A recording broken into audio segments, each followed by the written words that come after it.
નમસ્કાર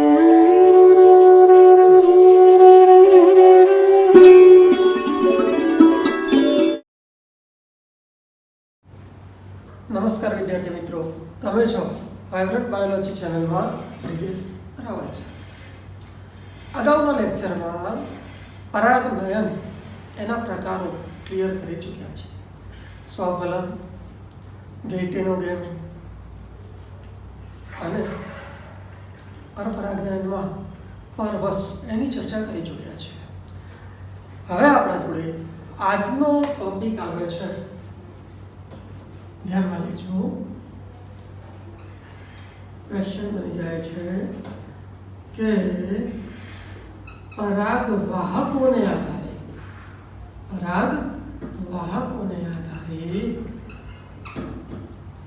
વનસ્પતિના પ્રકારો વર્ણવો. ક્વેશ્ચન છે પરાગવાહકોને આધારે વનસ્પતિના પ્રકારો વર્ણવો. હવે પરાગવાહકો સ્વાભાવિક છે કે અલગ અલગ વનસ્પતિ અલગ અલગ પરાગવાહકો ધરાવતી હોય. હવે શરૂઆત જ કરીએ છીએ. સૌથી પહેલા ક્લિયર કરીએ છીએ કે પરાગવાહકો ને આધારે જે આ વનસ્પતિ છે એ વનસ્પતિને બે પ્રકારોમાં ડિવાઈડ કરી શકાય. કેટલા પ્રકારોમાં ડિવાઈડ કરી છે? બે પ્રકારોમાં. જેમાં એક કહીએ છીએ જૈવિક વાહકો, અજૈવિક વાહકો જે જીવ ધરાવતા નથી, અજૈવ છે. નંબર સેકન્ડ જૈવિક વાહકો. હવે ધ્યાનમાં લેજો, સૌથી પહેલો પ્રકાર કયો છે? અજૈવિક વાહકો. અજૈવિક વાહકો દ્વારા પરાગનયન. હવે અજૈવિક વાહકો દ્વારા પરાગનયન તો એમાં સ્વાભાવિક છે કે બે પેટા પ્રકાર એના આપણે ક્લિયર કરીએ છીએ. બે પેટા પ્રકાર કહીએ છીએ એમાં એક કહીએ છીએ વાત પરાગ વનસ્પતિઓ. એટલે કહેવાનું શું છે? વાત પવન દ્વારા પરાગનયન થતું હોય. અને બીજું લઈએ છીએ જલ પરાગિત વનસ્પતિઓ. સ્વાભાવિક છે કે કોના દ્વારા?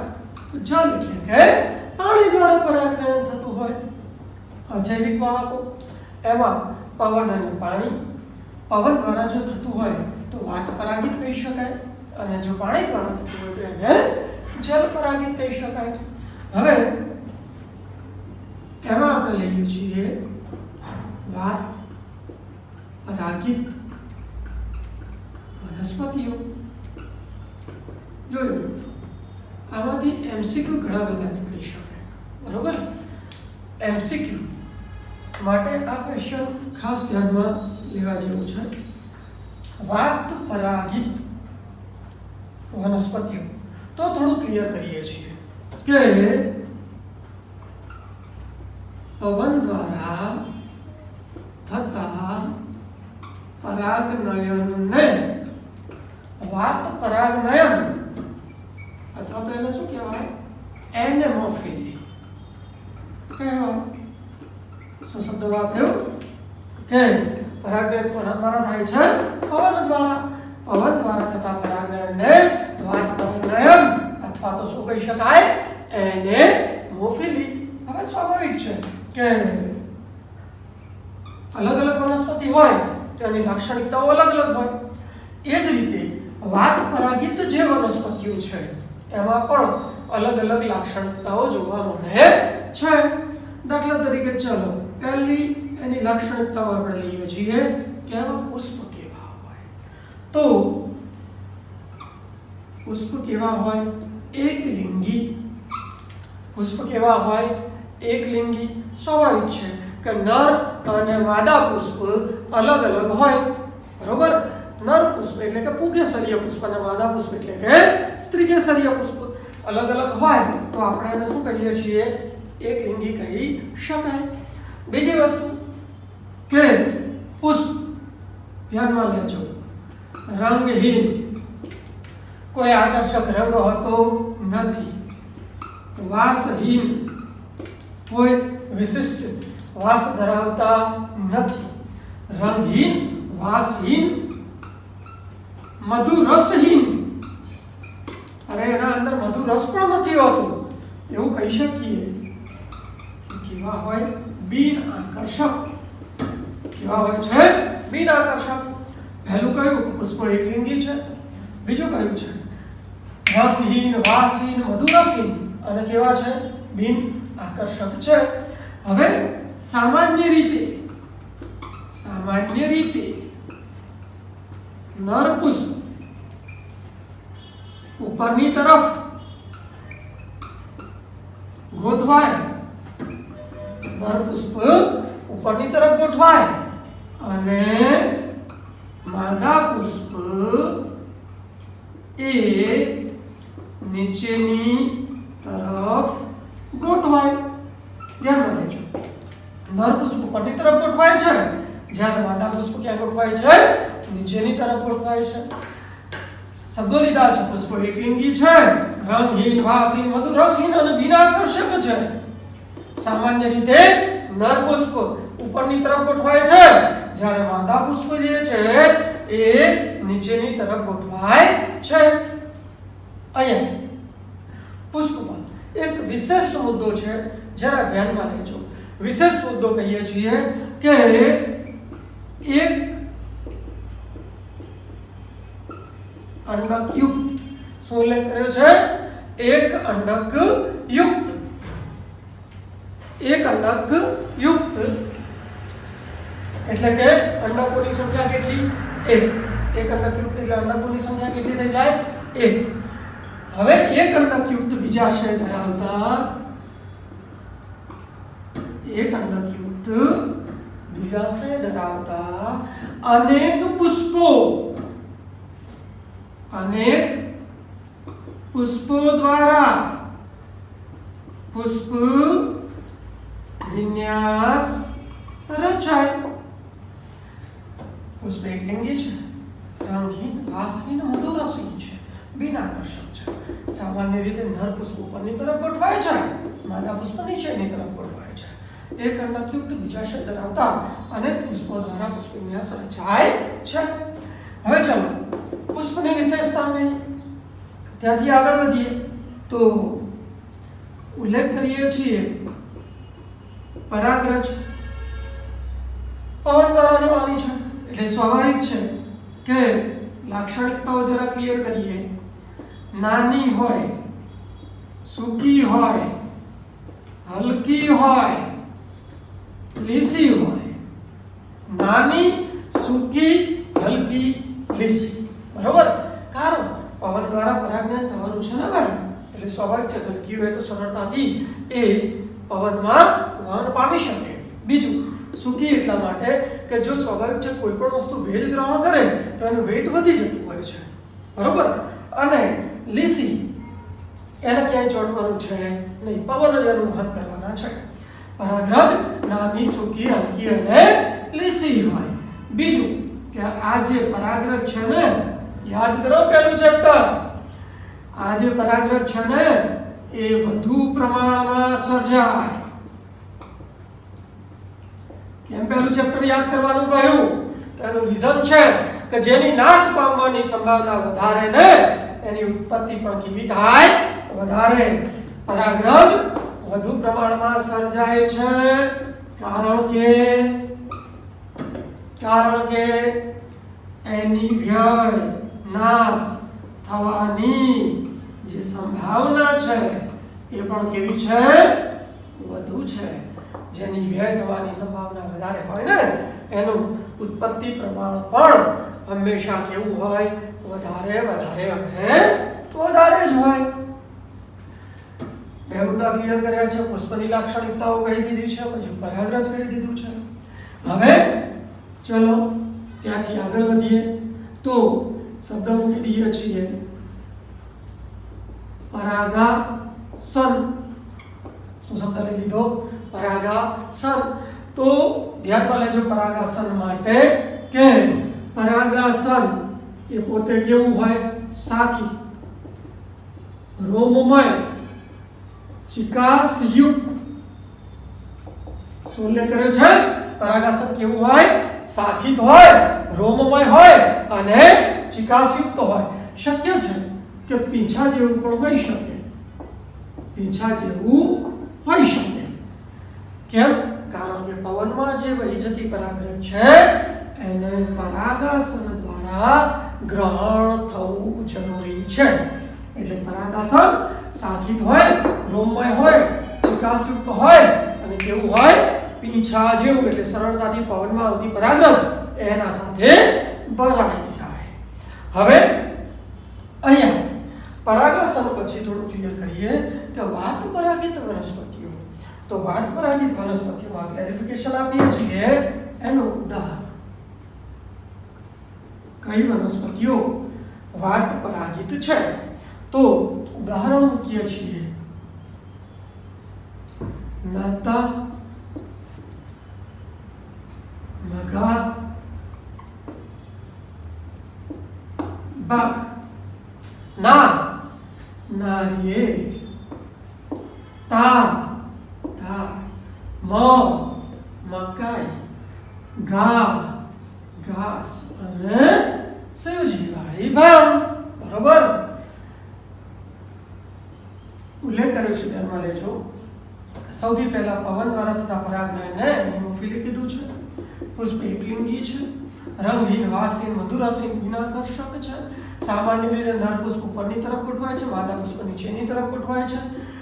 બીજું કે એક અંડકયુક્ત બીજાશય ધરાવતા અનેક પુષ્પો દ્વારા પુષ્પવિન્યાસ રચાય છે. પરાગરજ નાની, સૂકી, હલકી, લીસી અને પરાગરજ વધુ પ્રમાણમાં સર્જાય કારણ કે એની વ્યય થવાની સંભાવના કેવી છે? વધુ. પરાગાસન સાખિત હોય, રોમમય હોય, ચિકાસયુક્ત હોય, પીંછા જેવું હોઈ શકે. ઉદાહરણ કયું છે?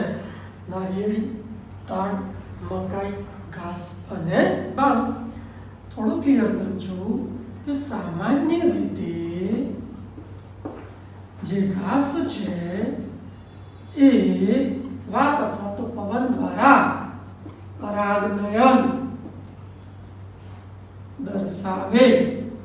સામાન્ય રીતે જે ઘાસ છે ને, મીન્સ કે પવન દ્વારા થતું પરાગનયન એ ઘાસમાં સામાન્ય જોવા મળ્યું છે. હવે આમાં ઉદાહરણ આપ્યું આપણે નારિયેળ, તાડ, મકાઈ, ઘાસ. તો જરા તમે તો મકાઈ જોયેલી છે. મકાઈનો ડોડો, આ જે મકાઈનો ડોડો છે, પોઝિશન કેવી છે? તો ક્લિયર કરું, જરા ધ્યાનમાં લેજો કે આ રીતે આપણે બતાવી શકીએ. બરોબર? મકાઈનો ડોડો આ રીતે બતાવી શકીએ. હવે અહીંયા તમે તો જોયું હશે કે ઘણા બધા દાણા છે, ઘણા બધા દાણા હોય. બરોબર? આ રીતે ઘણા બધા દાણા હોય.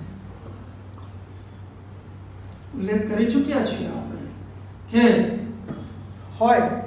અહીંયા ક્લિયર કર્યું છે કે એક અંડક યુક્ત બીજાશય ધરાવતા અનેક પુષ્પો. અહીંયા ક્લિયર કરી શકું કે આ જે છે એમાંથી આ જે બતાવી રહ્યા છીએ એ પરાગવાહિની છે.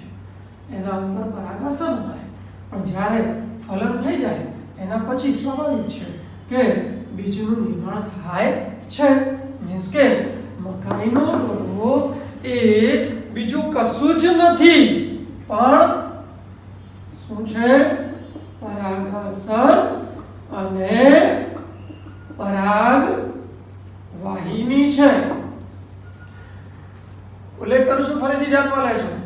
અજૈવિક વાહકોની વાત કરતા હોય ને તો ખૂબ જ ઓછી વનસ્પતિઓ એવી છે કે જે અજૈવિક વાહકો ધરાવતી હોય, જેમાં બે પ્રકાર પાડ્યા છે. જેમાં પવન દ્વારા પરાગનયન થતું હોય તો એને વાત પરાગિત કહેવાય.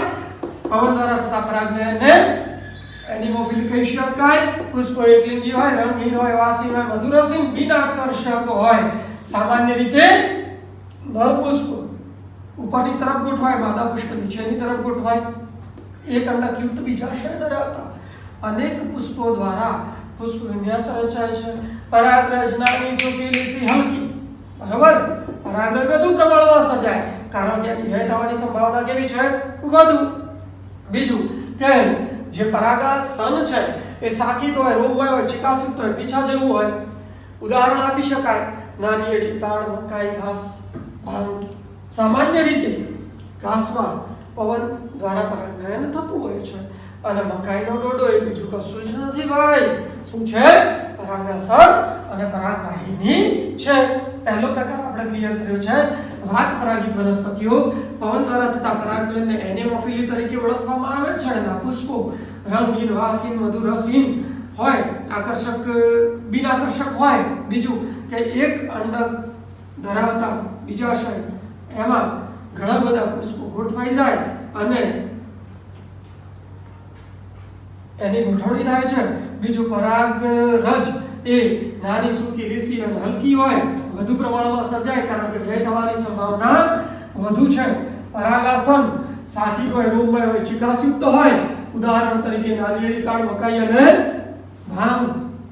હવે સામાન્ય તો ઘાસમાં પવન પરાગનયન સામાન્ય છે અને મકાઈનો ડોડો એ બીજું કશું જ નથી પણ પરાગાસન અને પરાગવાહિની છે. અહીંયા આપણા જોડે પહેલો પ્રકાર એટલે કે વાત પરાગિત વનસ્પતિઓ ક્લિયર થઈ જાય છે. હવે ત્યાંથી આગળ એનો બીજો પ્રકાર લઈએ છીએ.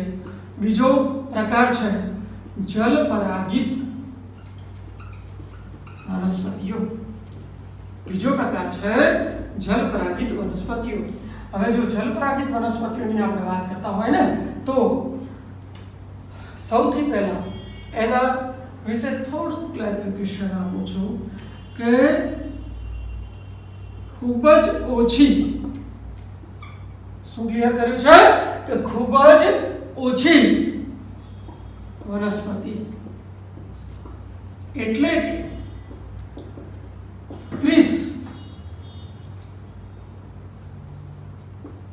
30 જેટલી પ્રજાતિઓ, એટલે કે 30 જેટલી પ્રજાતિઓ એ પાણી દ્વારા પરાગનયન દર્શાવે. શું ક્લિયર કર્યું કે ખૂબ જ ઓછી એવી વનસ્પતિઓ છે કે જે પાણી દ્વારા પરાગનયન દર્શાવતી હોય. હવે પાણી દ્વારા થતું પરાગનયન હોય, દાખલા તરીકે પવન દ્વારા થતું હતું તો એના આપણે એનેમોફિલી કહેતા હતા. તો ઉલ્લેખ કરીશ કે પાણી દ્વારા થતા પરાગનયનને શું કહી શકાય? હાઇડ્રોફિલી. શું કહી શકાય? હાઇડ્રોફિલી કહેવાય. જો પાણી દ્વારા થતું હોય પરાગનયન એને આપણે શું કહીએ છીએ? હાઇડ્રોફિલી. હવે થોડું યાદ કરો તો તમને ધ્યાનમાં હશે કે લીલ, દ્વિઅંગી, ત્રિઅંગી નીચલી કક્ષાની વનસ્પતિ છે. એમાં તો જે નરજન્યુ છે ને એ નરજન્યુનું વહન એ કોના દ્વારા થાય છે? તો પાણીના માધ્યમ દ્વારા. કોના દ્વારા થાય છે? પાણીના માધ્યમ દ્વારા થાય. હવે તમે જાણો છો કે સ્થલીય જમીન ઉપર રહેલા જળ સ્ત્રોતોનું પ્રમાણ હવે આપણે રહેવા દીધું નથી, ખૂબ જ ઓછું પ્રમાણ છે. એટલે થોડું ક્લેરિફિકેશન આપું છું કે પાણીના માધ્યમ દ્વારા નરજન્યુનું વહન થતું હોય. પાણીનું માધ્યમ ના હોય તો જે તે જાતિ, જે તે વનસ્પતિ એનું પ્રમાણ શું થઈ જાય? ઘટી જાય. જેથી અહીંયા ક્લિયર કરું છું કે દ્વિઅંગી અને ત્રિઅંગી ની વ્યાપ્તિ કેવી થઈ ગઈ છે? સીમિત છે. કારણ પાણી રહેવા જ નથી દીધું. ક્યાં? કોના દ્વારા? નરજન્યુઓનું વહન થવાનું છે. બરોબર. ખૂબ જ ઓછી એટલે કે લગભગ 30 જેટલી પ્રજાતિઓ પાણી દ્વારા પરાગને દર્શાવે છે.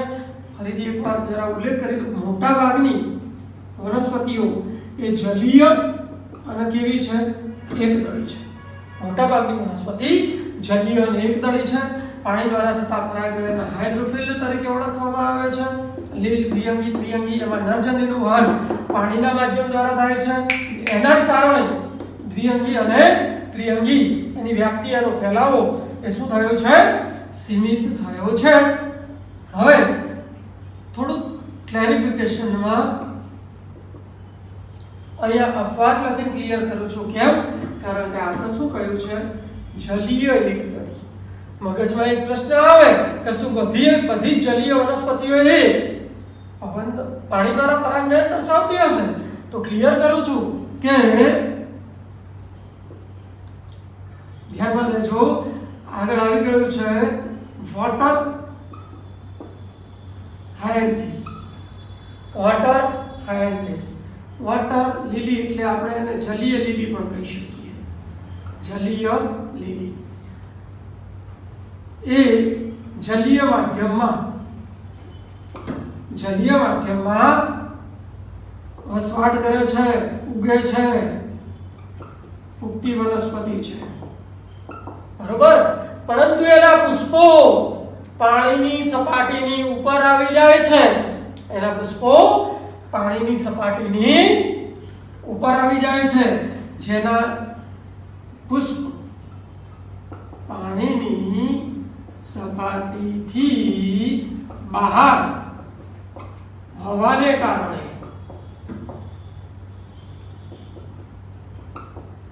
પાણી કે કીટકો દ્વારા પરાગનયન દર્શાવે. શું લખ્યું ધ્યાનમાં લેજો, અપવાદ એટલા માટે લખ્યું છે, કોઈ અપવાદ છે નહીં, બરોબર. પણ આપણા જે આપણે સમજ્યા છીએ એમાં થોડું ક્લિયર કરવા માટે પ્રયત્ન કર્યો છે. વોટર હાયન્થિસ યાદ હશે, પેલી ટેરર ઓફ બેંગાલ પાણીમાં ઉગે છે, પણ એના જે પુષ્પો છે એ પાણીની સપાટી ઉપર આવે છે અને પાણીની સપાટી ઉપર આવતા હોવાના કારણે એનું પરાગને એમાં પાણી કોઈ ભાગ ભજવતું નથી. હવે ત્યાંથી થોડાક આગળ વધીએ તો સ્વાભાવિક છે કે મગજમાં એક પ્રશ્ન આવે, તો કઈ વનસ્પતિઓ એવી છે કે જે જલપરાગિત છે? તો ઉદાહરણ આપી શકાય. ઉદાહરણ આપીએ છીએ વેલેસનેરિયા, હાઇડ્રિલા, વેલેસનેરિયા, હાઇડ્રિલા અને જોસ્ટેરા, દરિયાઈ ઘાસ, જોસ્ટેરા. 3 ઉદાહરણ આપ્યા છે. તો અહીંયા એક ઉલ્લેખ કરું છું વેલેસનેરિયા.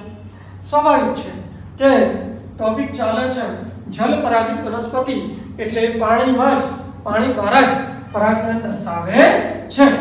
પરંતુ ધ્યાનમાં લેજો કે જલીય વનસ્પતિ તો છે જ, પણ વેલેસનેરિયામાં જે માદા પુષ્પ છે એ લાંબો અક્ષ ધરાવે. શું ક્લિયર કર્યું છે? લાંબો અક્ષ ધરાવે. અહીંયા પણ કોન્સેપ્ટ ક્લિયર કરી શકાય કે પાણીમાં તો ઉગે જ છે, બરોબર. પરંતુ જે માદા પુષ્પ છે એનો જે પુષ્પાક્ષ છે એ કેવું છે? લાંબો, બરોબર. પુષ્પાક્ષ લાંબો છે, લાંબો અક્ષ ધરાવે, જેથી તે એટલે કે માદા પુષ્પ પાણીની સપાટી પર આવે.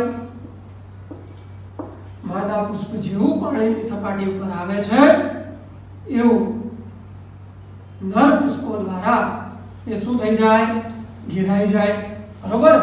એટલે કે માદા પુષ્પ લાંબો અક્ષ ધરાવે છે જેથી તે પાણીની સપાટી પર આવે અને નર પુષ્પ દ્વારા શું થઈ જાય? ઘેરાય. પરાગાશય ફાટતા મુક્ત થતી પરાગરજ એ પાણી દ્વારા પરાગાસન સુધી પહોંચે. કોના દ્વારા પહોંચે છે? તો પાણી દ્વારા પરાગાસન સુધી પહોંચે. હવે પાણી દ્વારા પરાગાસન સુધી પહોંચે, થોડોક ઉલ્લેખ અહીંયા કરી દઉં કે એનું જે પરાગાસન છે ને એ મીણમય હોય એટલે પાણી અંતર્વલિત થાય જેથી પાણી અંતર્વલિત થતા જે પરાગરજ છે એ પરાગાસન પર સ્થાપિત થાય. પાણી અંતર્વલિત થયું જેના કારણે પરાગરજ એ પરાગાસન પર સ્થાપિત થઈ ગઈ. હવે ધ્યાનમાં લેજો, પરાગનયનની ક્રિયા પૂર્ણ થઈ ગઈ તો ક્લિયર કરું છું કે પરાગનયન બાદ માદા પુષ્પનો અક્ષ સંકુચિત બને, એટલે કુંતલમાં વીંટળાઈ જાય, સંકુચિત બને જેથી જે પુષ્પ છે એ ક્યાં જાય? પાણીની અંદરની તરફ જતું રહે. ભાઈ શું ઉલ્લેખ કર્યો ધ્યાનમાં લેજો. માદા પુષ્પ લાંબો પુષ્પ અક્ષ ધરાવે છે, એ લંબાઈ એટલે પાણીની સપાટી ઉપર આવે. કોણ? માદા પુષ્પ. જે નર પુષ્પ દ્વારા ઘેરાય એ સમયે પરાગાશય ફાટ્યું એટલે મુક્ત થઈ પરાગરજ, જે પાણીના માધ્યમ દ્વારા પરાગાસન સુધી પહોંચે. પરાગાસન મીણમય હોય જેથી પાણી અંતર્વલિત થાય અને એના કારણે પરાગરજ પરાગાસન પર સ્થળાંતરિત થાય, સ્થાપિત થાય. પરાગનયન બાદ માદા પુષ્પનો અક્ષ એ સંકુચિત બને જેના કારણે પુષ્પ ક્યાં જાય? માદા પુષ્પ પાણીની અંદર જાય. હવે આમ તો વેલેસ્નેરિયાની જેમ જ હાઇડ્રામાં જોવા મળે છે, પણ બીજું ઉદાહરણ આપણે આપી શકીએ. ઉદાહરણ લઈએ છીએ જોસ્ટેરા. શું ઉદાહરણ લઈએ છીએ? જોસ્ટેરા. હવે જો જોસ્ટેરાની વાત કરીએ તો જોસ્ટેરા એટલે આપણે કહી દઈએ અહીંયા શું છે? તો દરિયાઈ ઘાસ છે. જોસ્ટેરા એ શું છે? દરિયાઈ ઘાસ છે. જેમાં જે માદા પુષ્પ છે, માદા પુષ્પ એ પાણીની અંદર હોય. માદા પુષ્પ ક્યાં હોય? પાણીની અંદર. ચલો, નર પુષ્પ એ પાણીની સપાટી પર હોય. ક્યાં હોય? પાણીની સપાટી પર. જેથી મુક્ત થયેલ જે પરાગરજ છે એ પાણીની અંદર ક્યાં સ્થાપિત થાય? તો પરાગાસન પર શું થઈ જાય? સ્થાપિત થાય. ધ્યાનમાં લેજો, માદા પુષ્પ પાણીની અંદર છે, નર પુષ્પ એ સપાટી પર છે. મુક્ત થયેલી પરાગરજ એ પાણીની અંદર જાય અને પરાગાસન પર સ્થાપિત થાય. હવે ખાસ નોંધનીય મુદ્દો ધ્યાનમાં લેજો કે મોટાભાગની જે જલીય વનસ્પતિઓ છે એમાં જે પરાગરજ છે એ પરાગરજ મ્યુસિલેઝ નું આવરણ ધરાવે, જેના કારણે આ પરાગરજની ઘનતા એ શું થઈ જાય? વધી જાય. અને ઘનતા વધે એટલે સરળતાથી એ પાણીની અંદર ડૂબી શકે. ધ્યાનમાં લેજો, શબ્દો લીધા છે, ફરીથી ક્લિયર કરું છું. અજૈવિક વાહકોનું ક્લેરિફિકેશન કર્યું. ઓછી વનસ્પતિઓ છે કે જે અજૈવિક વાહકો ધરાવે છે, જેમાં વાત પરાગિત આપણે ક્લિયર કરી ચૂક્યા છીએ. હવે જલ પરાગિતની વાત કરી છે. જલ પરાગિત ઓછી છે, લગભગ 30 જેટલી પ્રજાતિઓ છે કે જે પાણી દ્વારા પરાગનયન દર્શાવે, જેમાં મોટાભાગની જલીય એકદળી છે. પાણી દ્વારા થતા પરાગનયનને હાઇડ્રોફિલી તરીકે ઓળખવામાં આવે છે. લીલ દ્વિઅંગી ત્રિઅંગી એમાં નરજન્યુનું વહન એ પાણીના માધ્યમ દ્વારા થાય છે. દ્વિઅંગી અને ત્રિઅંગીની વ્યાપ્તિ એટલે કે એનો ફેલાવો સીમિત બનવાનું કારણ સ્થળીય સપાટી ઉપર જે પાણીનું પ્રમાણ છે એ ઘટ્યું છે. અપવાદ નથી, પણ આપણે અપવાદ ક્લિયર કર્યું છે કે વોટર આયન્તિસ અને જલીય લીલી એ જલીય માધ્યમમાં ઉગે છે ખરી, પણ એના પુષ્પ પાણીની સપાટીની બહાર આવતા હોવાના કારણે એમાં પરાગનયન એમાં પાણી અને કીટકો ભાગ ભજવે છે, નહીં કે પાણી. હવે ઉદાહરણ આપી દીધા વેલેસ્નેરિયા હાઇડ્રિલા અને જોસ્ટેરા.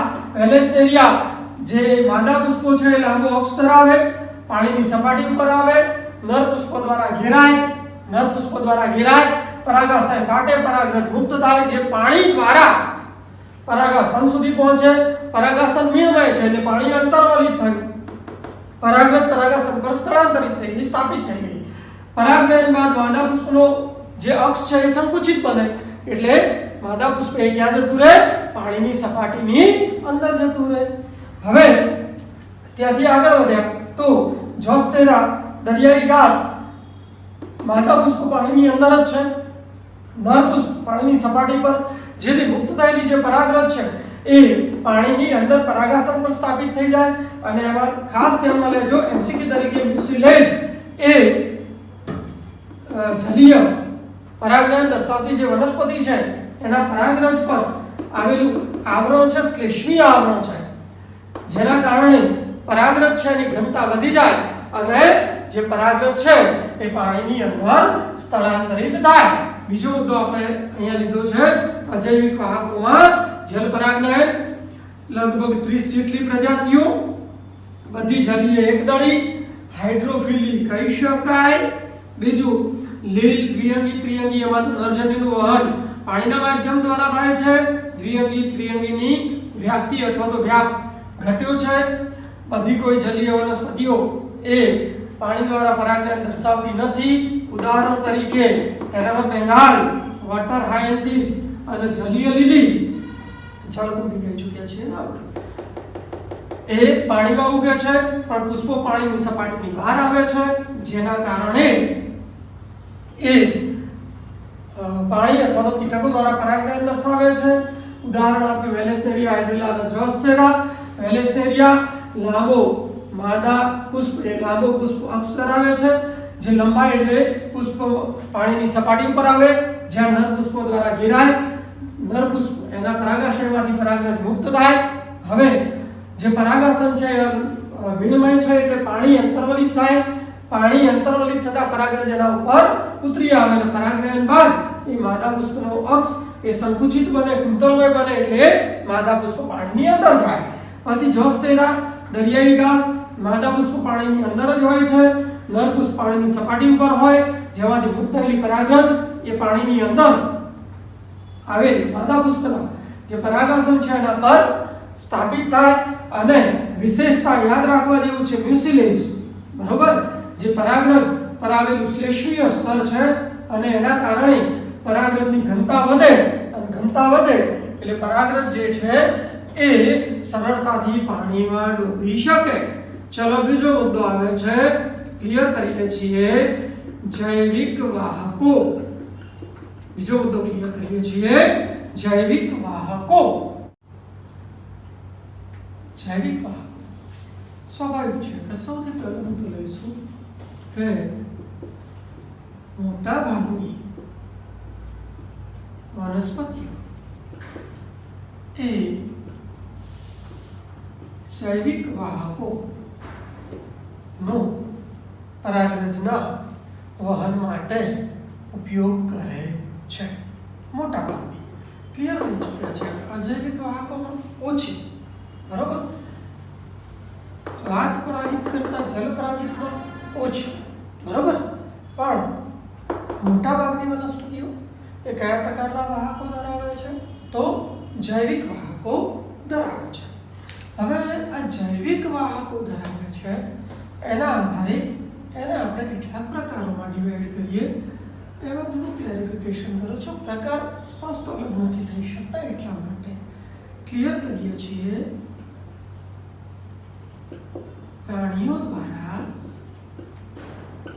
પરાગનયન, શું શું ઉલ્લેખ કર્યો છે? પ્રાણીઓ દ્વારા પરાગનયન, જેને આપણે ઝૂફિલી શું કહી શકાય? ઝૂફિલી. ચાલો સૌથી પહેલા હું કહીએ છીએ કે પ્રાણી દ્વારા થતા પરાગનયનને શું કહી શકાય ભાઈ? ઝૂફિલી કહેવાય. ચલો પહેલો મુદ્દો આપણા જોડે મુદ્દામાં જ ક્લિયર છે કે જો પ્રાણી દ્વારા પરાગનયન થતું હોય તો એને આપણે શું કહીએ છીએ? ઝૂફિલી. બરોબર છે. અહીંયા બીજો મુદ્દો લઈએ છીએ, એમાં સામાન્ય વાહકો. પ્રાણીઓમાં સામાન્ય વાહકો કયા છે? તો આપણે જાણીએ છીએ પક્ષી, સનબર્ડ, હમિંગબર્ડ ઉદાહરણ આપી શકાય. દેવચકલી નામ સાંભળેલું હશે. ચલો એના પછી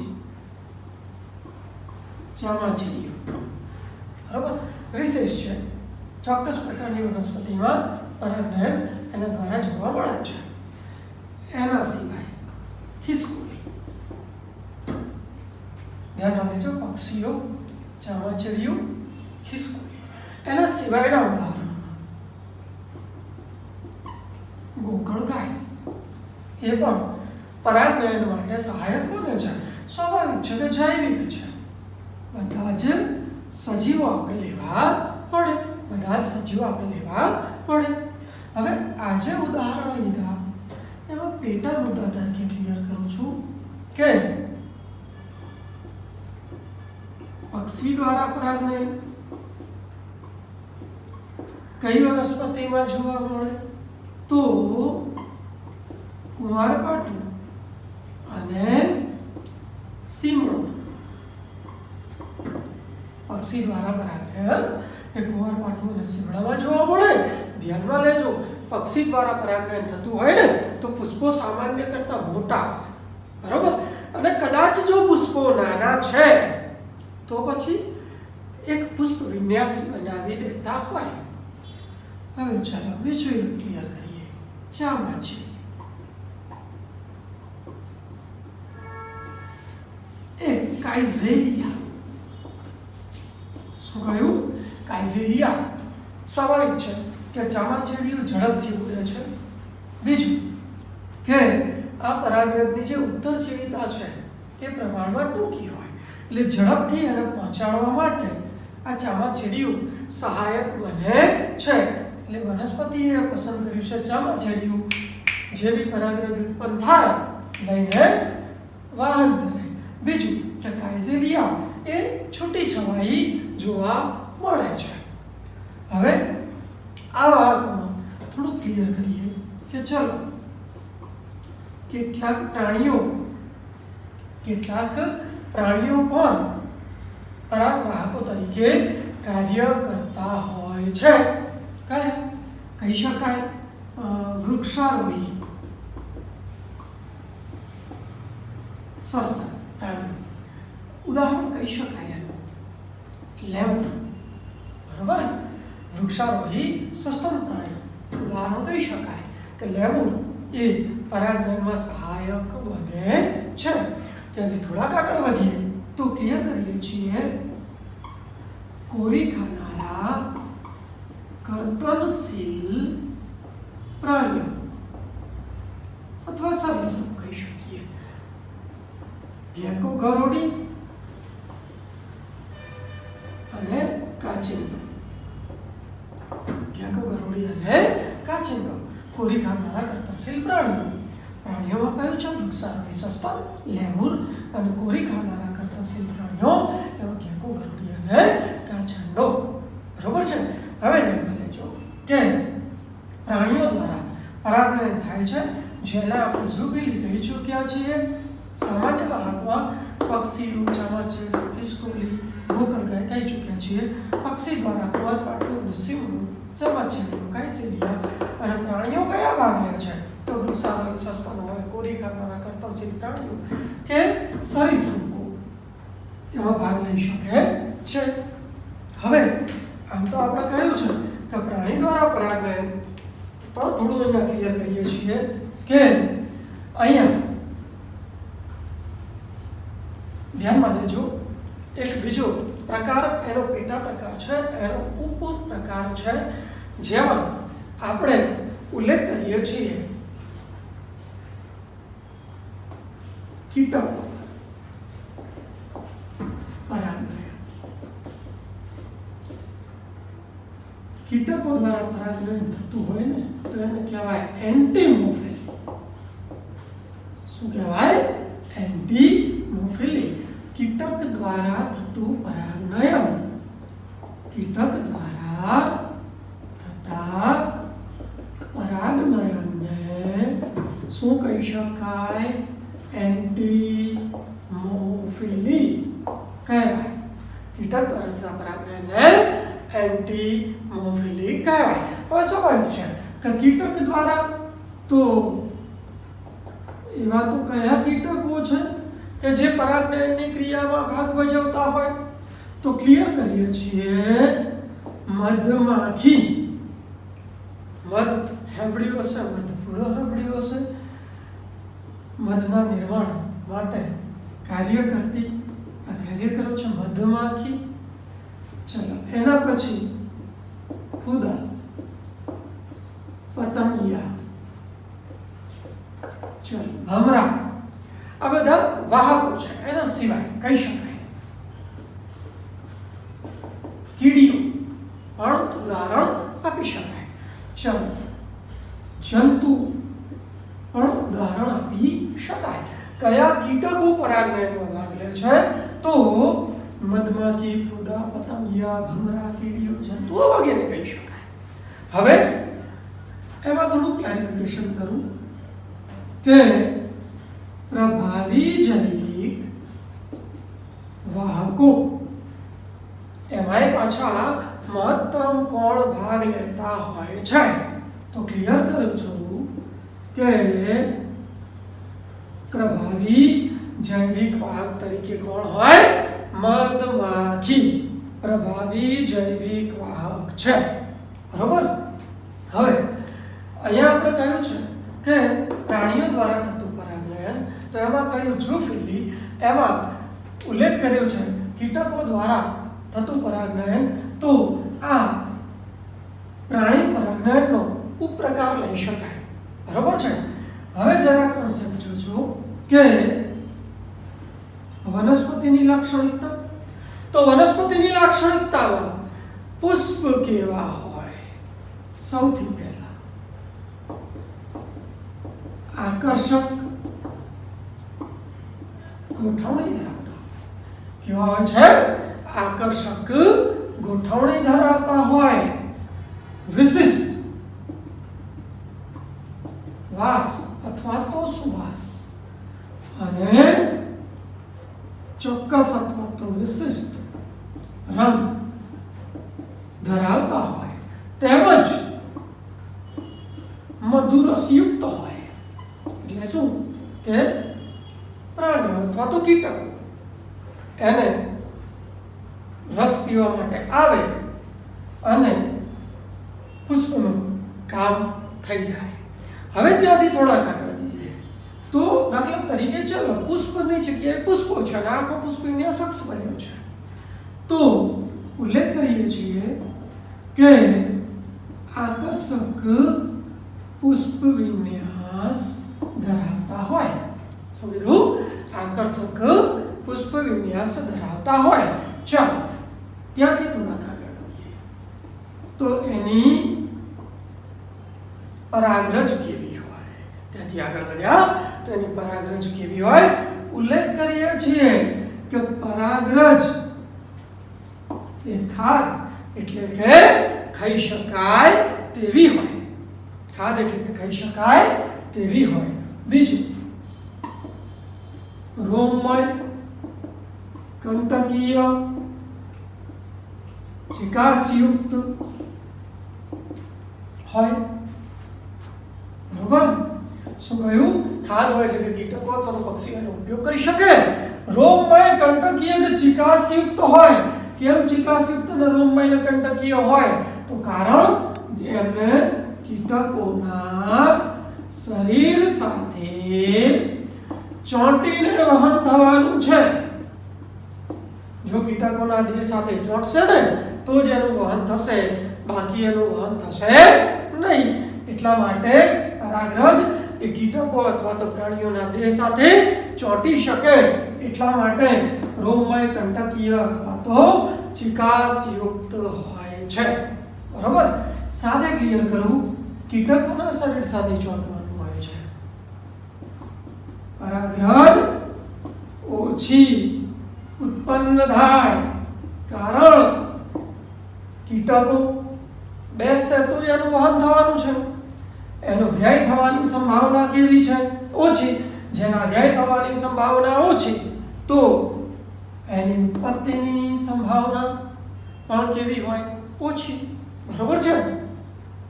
પુષ્પ કયું? આકર્ષક ગોઠવણી, વિશિષ્ટ વાસ, વિશિષ્ટ રંગ અને મધુરસયુક્ત હોય. આકર્ષક પુષ્પ વ્યાસ ધરાવતા હોય. પરાગરજ ખાલ હોય, ખાઈ શકે એવી. રોમમય, કંટકીય કે ચિકાસયુક્ત હોય કારણ કે એને કીટક અથવા તો પ્રાણીના દેહ સાથે ચોંટવાનું છે. પરાગરજ ઓછી સંખ્યામાં ઉત્પન્ન થાય કારણ કે વ્યય થવાની જે સંભાવના છે એ ઓછી છે. કીટકના દેહ સાથે ચોંટશે તો જ એનું વહન થશે, બાકી એનું વહન થશે નહીં. હવે અહીંયા થોડા ઉદાહરણ આપી શકાય. ઉદાહરણમાં ક્લેરિફિકેશન કરીએ છીએ કે સુરણ વિશેષતા છે. કોના દ્વારા? માખીઓ દ્વારા. સુરણ કોના દ્વારા? તો માખીઓ દ્વારા પરાગનયન દર્શાવે છે. ચલો, યુક્કા. જો યુક્કાની વાત કરીએ ને તો એ જંતુઓ દ્વારા પરાગનયન દર્શાવે છે. થોડું વિશેષતા માટે આગળ વધીએ છીએ. અહીંયા થોડું ક્લિયર કરીએ છીએ. આંતર સંબંધ. શું ક્લિયર કરીએ છીએ? આંતર સંબંધ. આંતર સંબંધમાં ક્લિયર કરીએ છીએ કે સુરણનું જે પુષ્પ છે એની ઊંચાઈ વધુ છે. સુરણના પુષ્પની ઊંચાઈ વધુ, જેના કારણે જે માખીઓ છે ને એ માખીઓના ઈંડાનું સુરક્ષિત સ્થાન છે. બરાબર. એટલે ઈંડાને સુરક્ષિત સ્થાને મૂકવા માટે એ સુરણના પુષ્પનો ઉપયોગ કરે છે. સુરણના પુષ્પ એની ઊંચાઈ લગભગ 6 મીટર જેટલી હોઈ શકે છે. હવે ચાલો ત્યાંથી આગળ જઈએ. યુક્કા અને ફૂદા, આ બંનેનો આંતર સંબંધ તો ખૂબ જ વિશેષ છે. ધ્યાનમાં લેજો. યુક્કા અને ફૂદા એનો આંતર સંબંધ ખૂબ જ વિશેષ છે. એમાં થોડું ક્લિયર કરીએ છીએ કે ફૂદાની જે કેટલીક જાતિઓ છે, ફૂદાની કેટલીક જાતિઓ એ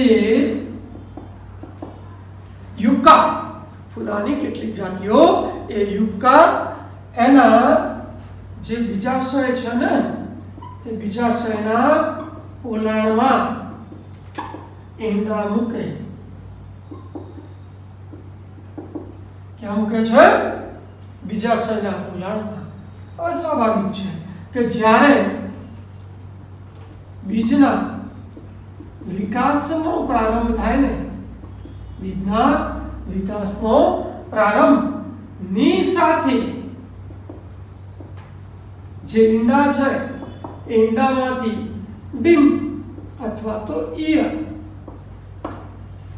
એનું નિર્માણ થાય. બંને એકબીજા સાથે આંતર સંબંધ ધરાવે છે. હવે આંતર સંબંધમાં એક કયું છે? સુરણ. એમાં જે માખીઓ ઈંડા મૂકે છે એ સુરક્ષિત સ્થાન છે. એ જ રીતે યુક્કા અને ફૂદામાં પણ આંતર સંબંધ જોવા મળ્યો છે. હવે અહીંયા એક ઉલ્લેખ કરીએ છીએ કે પરાગરજ અને મધુરસ ના લૂંટારુઓ.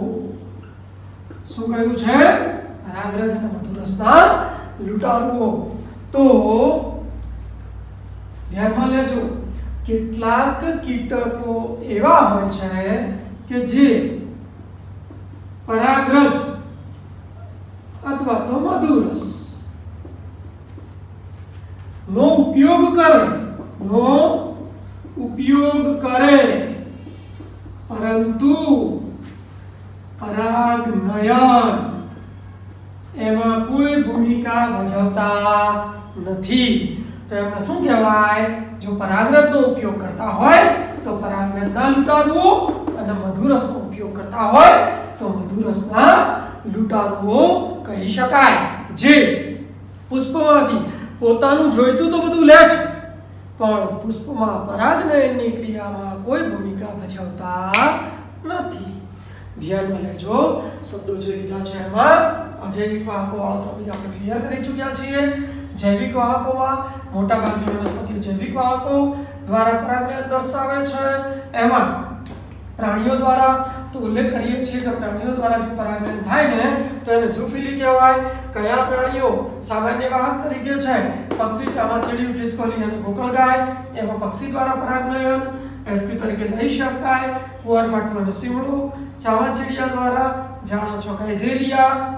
પ્રાણીઓ કયા ભાગ લે?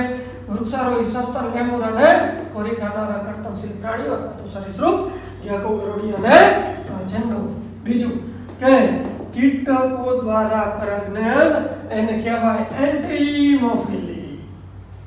જે પ્રાણી પરાગનયન એટલે કે ઝૂફિલીનો ઉપપ્રકાર છે. બરોબર? કીટકો કયા? મધમાખી, ફૂદા, પતંગિયા, ભમરા, કીડીઓ અને જંતુઓ. પણ પ્રભાવી વાહક તરીકે કોને લીધા છે? મધમાખી. પ્રભાવી વાહક તરીકે કોને લીધા છે? મધમાખી. વનસ્પતિ વિશેષતામાં પુષ્પ કયું? આકર્ષક ગોઠવણી ધરાવે, વિશિષ્ટ વાસ ધરાવે, વિશિષ્ટ રંગ ધરાવે, મધુરસ ધરાવે, આકર્ષક પુષ્પ વિન્યાસ ધરાવે. કારણ કે કીટકો અને પક્ષીઓને એમને આકર્ષવાના છે એટલા માટે. બરાબર? પરાગરજ ખાદ હોય, ખાઈ શકે તેવી હોય. બીજું કે એના દેહ પર ચોંટવાનું છે એટલે રોમમય કંટકીય ચિકાસયુક્ત હોય, જેના કારણે કીટકોના દેહ સાથે ચોંટે અને વહન પામી શકે. ઓછી ઉત્પન્ન થાય કારણ કે જો કીટક થશે એના દેહ સાથે ચોંટશે તો જ વહન પામશે, બાકી વહન પામશે નહીં. ઉદાહરણ બીજા વિશેષ ઉદાહરણ છે સુરણમાં માખીઓ દ્વારા અને યુક્કામાં જંતુઓ દ્વારા પરાગનયન થતું હોય છે. તો સુરણમાં પુષ્પની ઊંચાઈ વધુ છે, આંતર સંબંધ છે આ ભાઈ કે પુષ્પની ઊંચાઈ વધુ છે એટલે માખીઓને ઈંડા મૂકવા માટેનું સુરક્ષિત સ્થાન છે. પછી યુક્કા અને પુદા તો વિશેષ આંતર સંબંધ છે. બીજા શેના પોલાણમાં જઈને ઈંડા મૂકી આવે. જ્યારે એમાં બીજના વિકાસનો પ્રારંભ થાય ને એક્ઝેક્ટ એ સમય ટાઈમિંગ જોજો. એક્ઝેક્ટ એ સમયે એ ઈંડામાંથી ડીમ અથવા તો ઈયળ બહાર આવે છે. પરાગરજ અને મધુરસમાં લૂંટારવું. પરાગરજ એનો ઉપયોગ કરે પણ પરાગનયન ન કરે. ચલો મધુરસ એનો ઉપયોગ કરે પણ પરાગનયનની ક્રિયામાં ભાગ ભજવતા ન હોય. લઈ બધું લે કરે કશું જ નહીં તો એને શું કહેવાય? પરાગરજ અને મધુરસના લૂંટારુઓ. પરાગરજ એનો ઉપયોગ કરી શકે, મધુરસનો ઉપયોગ કરે પણ પરાગનયનમાં ભૂમિકા ભજવે નહીં તો એને આપણે પરાગરજના લૂંટારુઓ કહી શકાય. અહીંયા આપણા જોડે આખો ટોપિક પરાગવાહકોને આધારે વનસ્પતિના પ્રકારો ક્લિયર થાય છે. બરાબર? એમસીક્યુ માટે આ પ્રશ્નને સારું ગણી શકાય. ખાસ ધ્યાનમાં લેજો એન્ટિમોફિલી, એનિમોફિલી. બરાબર? એનિમોફિલી વાત પરાગનયન અને એન્ટિમોફિલી કીટ પરાગનયન. બરાબર? એન્ટિમોફિલી એ તો ઝૂફિલીના આપણે ઉપપ્રકાર તરીકે લઈએ છીએ. બરાબર છે? હવે જો આ વિડીયો ગમે હોય તો લાઈક અને શેર કરો અને ચેનલને સબસ્ક્રાઇબ કરો.